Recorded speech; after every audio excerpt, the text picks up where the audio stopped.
Hello po, magandang tanghali po sa atin lahat. Ito po, katatapos ko lang pong maglinis. So, ngayon po ay susundin ko po yung alaga ko sa school. So, 65 floor po kami. Itong building na to is 75 floor. Grabe ang taas, diba? So, pinindot ko na po yung 6th floor. So, habang hinihintay natin na mag 6th floor, magkwentuhan muna tayo. Kamusta po? Kamusta po ang mga buhay natin sa Pinas? Kamusta po ang Christmas dyan at New Year? Kumain na po ba kayo? Ako po, nag-lunch na po. Nag-sweet potato lang po ako. So, ngayon, nandito na po tayo sa 6th floor. Tatapat ko lang po yung kamay ko para i-open, diba? O, sosyal. So, ganito po yung view dito sa baba ng building. Naglilinis si ate. So, ganito po dito. Yan po. Kita nyo po. Yan. Lalakad po tayo. Pupunta muna tayo sa 3rd floor. So, ito pa rin is 6th floor. Yung nakikita nyo po yan, yung likod niya po yan is swimming pool po. Yan. Papakita ko po sa inyo kung ano po yung routine ko dito sa Hong Kong. So, kalimutan pindutin ni Kuya. Narinig ako. Yan po. Yan, ipapakita ko po sa inyo yung routine ko dito sa Hong Kong. Kung ano po yung lagi kong ginagawa po. So, dito na po tayo sa 3rd floor. Ayan. Lakad-lakad. Sana may love life si Kuya. Ito po yung fountain na sinasabi nila. Ayan po. Ayan, walang tigil si Kuya sa kakatext. Chat niya siguro yung girlfriend niya, no? So, ang panahon po ngayon, medyo mainit na malamig. Ito po yung nilalakad ko. Ayan po.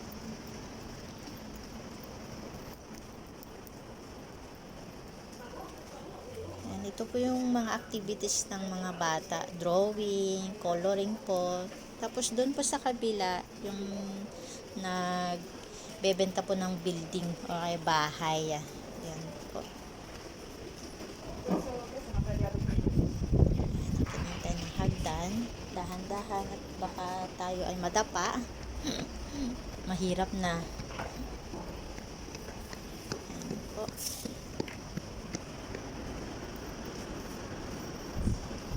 Hindi nagtitik si Kuya, naglalaro ng games, sigurado yan. Ginawa ng kwento. Ayan po. Si ate. Ayan po yung building dito. Ayan po, ganito po yung mga bahay dito sa ibang bansa. Ito sa Hong Kong, ganyan. So, dito na po tayo sa mall. Dadaan po tayo sa mall bago tayo pumunta sa train. Pareho lang naman po yung mall dito at sa Hong Kong. Lahat yata ng mall pare-pareho lang. Pero iba't ibang design din po. Ayan. Ayan. Dito po ako namimili ng mga chichirya ng mga alaga ko. Ice cream. Ito naman po mga eyeglass. Po yung ice cream.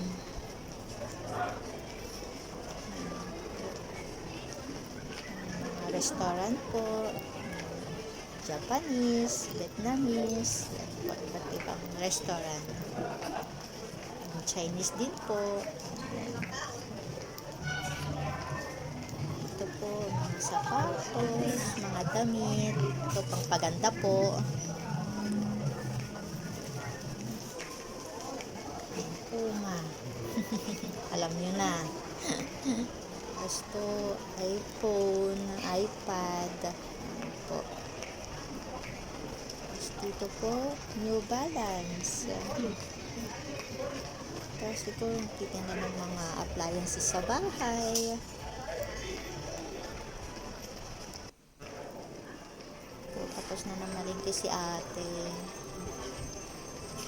Si Kuya papasok na din papasok na din sa trabaho. Yan, ipapakita ko din po yung decoration dito sa mall. Yan po.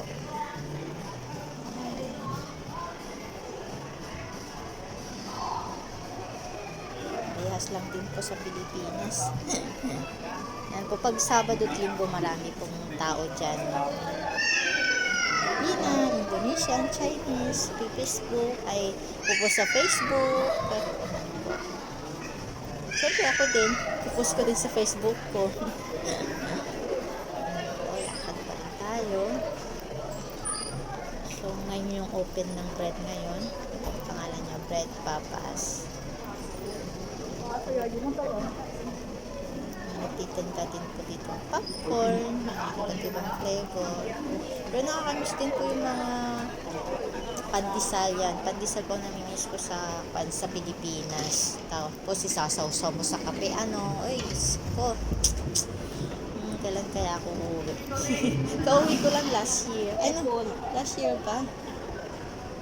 Kauwi ko lang po nung July. Yan po, pinagpakasyon pa ako ni amo ko. Yan si ate, maghahatid ng alaga, tapos pupunta ng palengke. Next time po, ipapakita ko po yung kung saan pa ako namamalengke. Ito po nilalakad ko araw-araw. Pag Monday to Friday po. Tapos pag Sabado naman po, yun, pupunta po ako ng palengke. Next time po, papakita ko. Yan po, may 7-Eleven po. Yan po ako sa Maxim Cake. Bumibili ng mga breakfast ng alaga ko. So, pasok na po tayo. Kapag i-top up lang po natin yung ticket o kaya octopus card na tinatawag dito sa Hong Kong. Yan, baba muna tayo ng hagdan, dahan-dahan. Po, wala pa yung train. Hindi na lang. Nandun na pala. So, unahan po dito. Pero ngayon, konti lang po yung tao sa tanghali. Maraming tao. Umaga 7, mga ganun. Kasi pumapasok mga bata, tapos yung mga amo namin, papasok sa trabaho. Yan po, medyo maluwag. 本班列車以調景嶺為尾站，往油塘至北角學站嘅乘客，請喺將軍澳站轉乘下一班車。本班列車的終點站是調景嶺，前往油塘到北角客站的乘客，請在將軍澳站換乘下一班車。This train will stop service at 調景嶺. Passengers for stations from Yaotong to North Point should change to the next train at Chung Kwan Ho. 下一站調景嶺，乘客可以轉乘觀塘線。下一站調景嶺，乘客可以換乘觀塘線。Next station 調景嶺 Interchange Station for the Queenstown Line. 乘客亦可轉乘將軍澳線往油塘至北角各站。乘客也可以換乘將軍澳線，前往油塘到北角客站。Passengers may also interchange to the Chung Kwan Ho line for stations from Yaotong to North Point.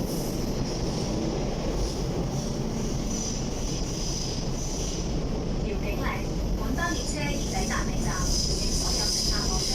調景嶺，本班列車已到達終點站，請所有乘客下車。調景嶺 This train now stops service. Please exit from the train.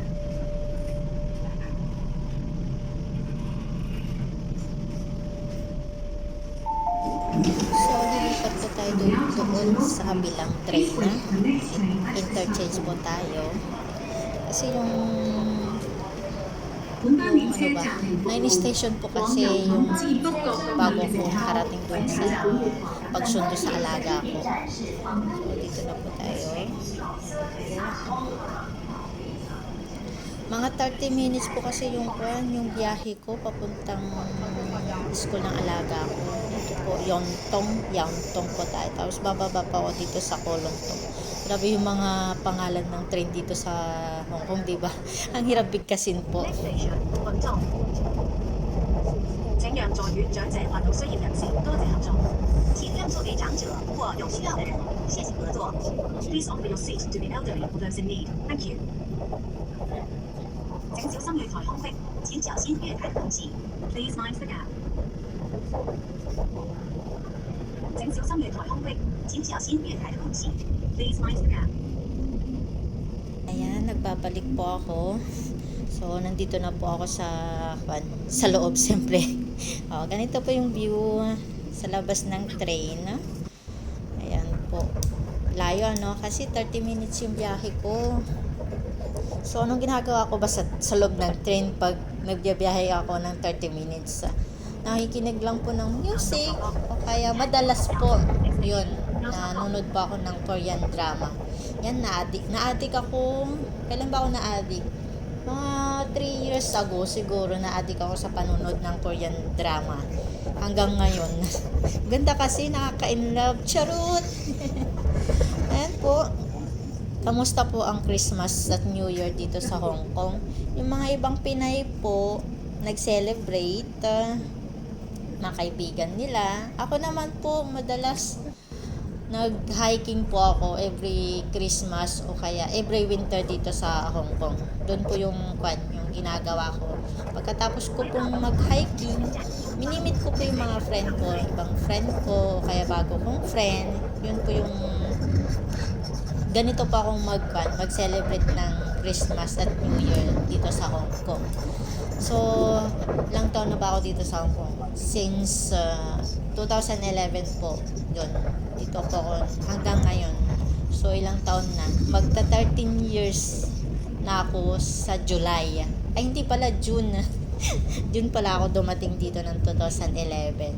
So, ako naman po, may anak po ako. 12 years old. 12? 13 na po siya. Ayan, high school na po. High school na po siya. So, inaalagaan ko ng mama ko. Tapos, hindi pa ako kasal. Next station. Hindi pa ako nagpakasal. Yun lang po. Kasi that time, wala akong planong magpakasal. Parang ang gusto ko lang magkaanak. Yun lang, gusto ko. Gusto ko talagang magkaanak. Sabi ko na, kay Lord, kung bibigyan mo ko ng anak, babae. Gusto kong pangalan na babae. Ayun. Nagkaroon ako ng babaeng anak na napakaganda at hindi maiwasan ng katigasan ng ulo. Ganun talaga yung mga bata ngayon. Iba na yung mga bata ngayon. Pero okay naman siya. So, ilang istasyon pa tayo. Nandito na pala tayo. Yan. Mag-exit na tayo. Dito na po ako sa Kolontong. Yan. Escalator muna tayo. Siksikan po. Ganito talaga dito sa Hong Kong. Puro siksikan. Kahit saan. Mag-exit muna tayo sa kabila. Tap up ulit natin yung ticket or octopus card. Mag-exit po tayo sa A. Konting lakad. Escalator na naman po. Ayan. Yun nga po.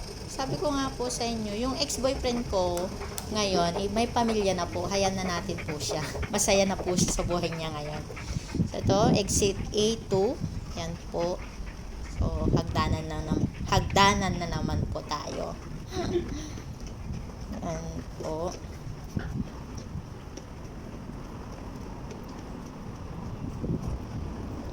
Sa 12 or 13 years ko dito sa Hong Kong, yan, tatawid muna tayo. Madami na din po ako na experience na amo. Una kong amo, yung 2 bata, tapos may lola, hindi ko nga natapos. Yan, tawid muna ulit tayo. Yun nga, tapos yung pangalawa kong amo, 2 bata, hindi, 2 aso pala. Yun lang inaalagaan ko. Kasi malalaki na yung mga bata. Po, hagdanan ulit. Ayun, sa pangatlong amo ko din naman is 2 bata, newborn baby, tapos yun yung bunso, newborn baby, tapos yung panganay, 1 taon. Natapos ko yun, kasi hindi ako nag-renew.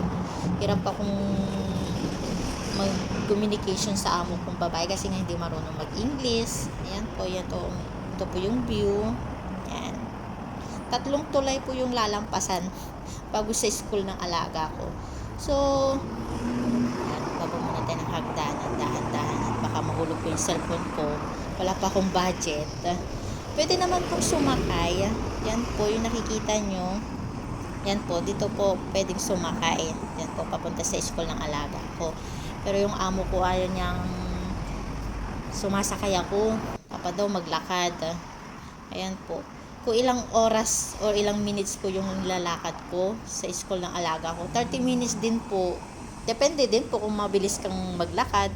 Ayan na, sumikat na si Mr. Araw. Kaya pinagpapawisan na po ako. Alisin ko lang po yung jacket ko. Yan po, mga 25 o 30 minutes lang po yung nilalakad ko. Ilang minutes ba? Ayan. So, tawid muna tayo. Ayan. Saan ba tayo ngayon? Ayun, sa pangatlo, finish contract lang po ako. Tapos yung pang-apat, finish contract din po ako kasi hindi na ako nag-renew. Kasi nabuntis ulit yung amo kong babae, pangatlong baby, ayoko na. Tapos ayaw niyang kumuha ng kasama kong isang helper. Kaya yun, nag-finish contract lang po ako. 2 years din po ako doon. Tapos, yan po yung pangalawang tulay. Yan. Tatawid muna tayo. Ayan po, yung sa pang-apat na amo ko, nagtingin sa pagtawid. Si Lola, naghahanap ng basura. Yung pang-apat kong amo, 3 years din po ako doon. Tapos, tinerminate ako. Ang rason niya nakahanap daw ng bagong katulong. Kaya yun. Ganun talaga yung buhay. Walang forever. May hugot. Ayan po. Pero okay naman po yung nagiging amo ko. At least terminate, may pera, diba? Wag lang break contract. Hindi ko pa naman po nararanasan mag-break contract. Puro terminate. Siyempre, magkakapera ka. Sa bago mong amo na naman, ayan po, magiging amo. Hindi po ako nag-agency, online pa akong naghanap ng amo. Ayan po, tawid muna tayo. Ayan po yung pangatlong tulay na sinasabi ko. Kasi papakita ko po yung bulaklak tuwing Christmas po at New Year dito. Ayan po, ganito po yung ginagamit nila bulaklak pag Christmas at New Year. Ayan po. Mas maganda kasi terminate kasi magkakapera ka. Tapos hindi ako nag-agency kasi nga magkano din po babayaran sa agency pag na-terminate ka o kaya nag-break contract. Kaya madalas po sa akin online po talaga ako, naghahanap ako ng amo. Yan, puro online ako, ayaw ko mag-agency. Tapos pag online kasi, ikaw na maglalakad, ikaw na mag-aayos ng mga document, pupunta na immigration, Philippine Consulate. So, nandito na po tayo sa school ng alaga ko. Yan po. Anong oras na ba? Anong oras na ba? Is 3 o'clock. Grabe, ang aga ko talaga, mag-isa ko lang. Mamaya kasi mga 3:15 or kaya 3:20 yan. Marami na pong mga Pinay, Indo, mga lolo't lola. So, dito na po ako nagtatapos. Maraming salamat po. Merry Christmas, Happy New Year po.